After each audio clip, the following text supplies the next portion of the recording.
Hi, happy weekend, everyone. It's Saturday.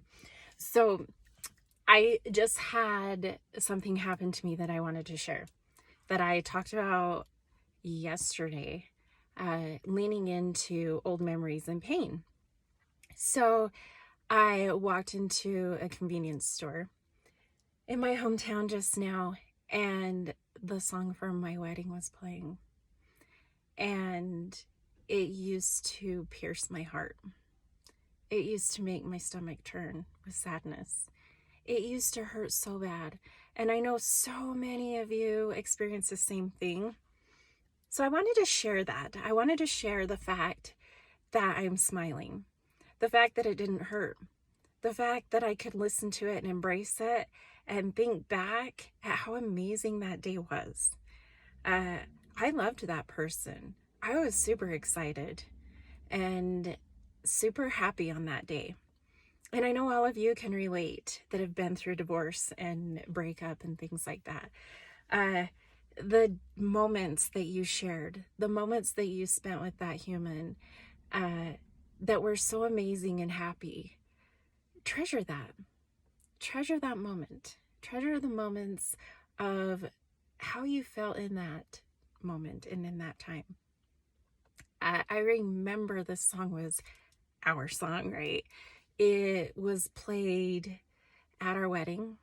It was played constantly between us. You know, he did the cute little things where he left me notes and he sent me songs. Back then, played songs for me. This was before cell phones, people. I am old. But it originally, when I first got divorced, it hurt so bad. It pierced me. As mentioned before, I couldn't listen to country music. Nope. Not because I necessarily hated it all. Well, I learned to hate it actually early on, but not because of that. It was because it hurt so bad. And if you think back, if you think about a lot of the things that you dislike, a lot of the people that you dislike, if you're in a bad place, which a lot of us are at first, if you really dissect that and think about it, why do you hate it? Because it hurts. Or some point it triggers some pain, right? That song isn't a bad song. I don't hate it because it sounds terrible. I don't hate it because I hate country music. I hate it because it hurt. I hate it because it reminded me of failing, which is another thing that I want to discuss. It's not a failure. Ladies and gentlemen, we are not failing at life. We are living life. We are learning. We are on a journey. We are discovering new things daily. Even as adults, we never stop learning as long as we embrace it. We are here to learn, to live, to love life, and to enjoy it. And I am telling you that when you can walk into a convenience store having the song from your wedding blaring and you can smile, you've made it. You've healed. And I want that for all of you. I want that for everyone, that when your ex-spouse comes to you and says they're engaged, your heart smiles. That's where I'm at. I am so happy for his happiness, truly happy for his happiness. I love that he's happy. I'm not engaged. I'm not even in a relationship. That means nothing. I am not less than. It doesn't mean that I haven't done as much work as him or that I'm not in a good place. It means he found his person, and that's okay. And his person isn't me anymore, and that's okay. That's so okay with both of us. But I just wanted to share this moment. I just wanted to share the fact that it's winning. And once you get there, if you haven't gotten there yet, you're winning, you're healing, or you've healed.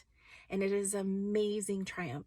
It's amazing to feel like the pain is gone, and you will always find something that triggers you, and you may have to work through that. I know I do. There are times, in dating, I'm not for everyone. They're not for me.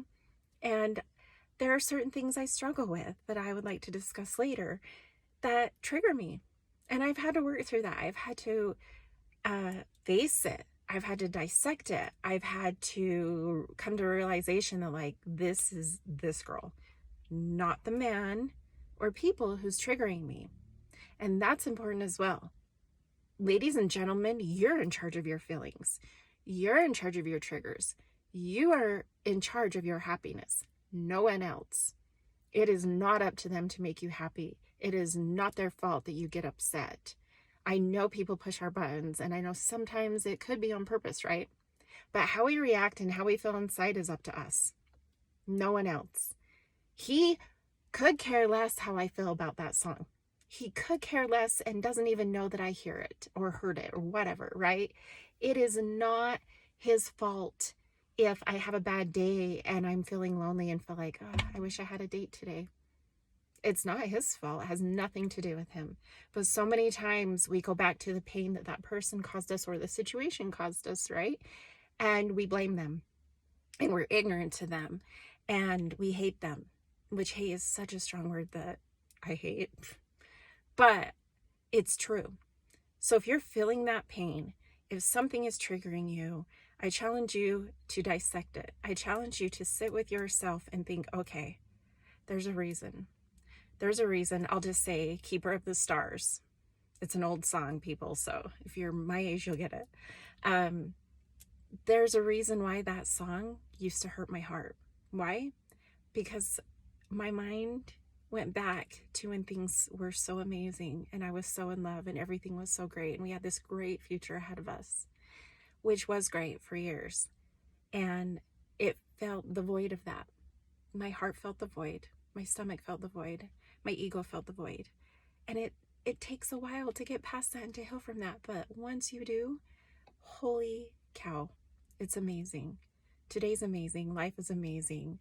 I hope all of you amazing people who follow me, who watch my stuff, who listen to my stuff, who subscribe, please subscribe if you haven't already. Have an amazing day. And I hope this helps you all. That's my goal in life, is to help you all get through what I had to navigate by myself. I want to help you all. I hope that people continue to come to me as they do and say, thank you for your message. It really helped me, or I can relate, because I know there are so many of you in the same boat that I was in years ago. And it's extremely hard to navigate. It is so hard to get through, but you're not alone. Don't give up. Feel the pain, feel the feels, I was going to say, embrace it, and you'll see that you can get through it. And it's okay it is so okay in the end. It works out so great and it feels so great.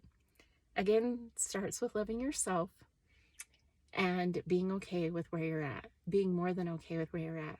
Because if you really think back to every trial you've had in life that you just pushed through, it was more amazing once you got through it, right? It ended even more amazing. It ended up more amazing. It opened such amazing doors for you. And I know I'm not alone there. Please subscribe. Please follow. Message me. Give me a rating on the podcast. And hang in there. It's okay. Life is great. Have an amazing weekend, everyone.